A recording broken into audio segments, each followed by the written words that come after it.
Terungkap di persidangan perintah Irjen Teddy Minahasa soal barang bukti sabu yang diganti dengan tawas. Dalam dakwaan, AKBP Dodi Prawira Negara mengungkap dugaan perintah penjualan sabu yang disampaikan oleh Irjen Teddy Minahasa ketika dirinya masih menjadi Kapolres Bukit Tinggi.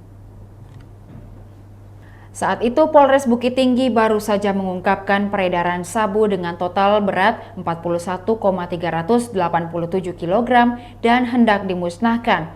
Namun Teddy yang menjabat sebagai Kapolda Sumatera Barat kala itu mengirimkan pesan kepada Dodi. Pesan WhatsApp dengan kalimat mainkan ya mas, kemudian dibalas Dodi siap jenderal. Teddy Minahasa Putra menjawab minimalnya dan terdakwa menjawab kembali siap 10 jenderal. Kata jaksa saat membacakan dakwaan Dodi di PN Jakarta Barat pada Rabu 2 Februari 2023. Perintah tersebut disampaikan pada tanggal 20 Mei 2022.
Demikian Tribun Hot News kali ini, saksikan berita lainnya hanya di kanal YouTube dan Facebook Tribun Timur.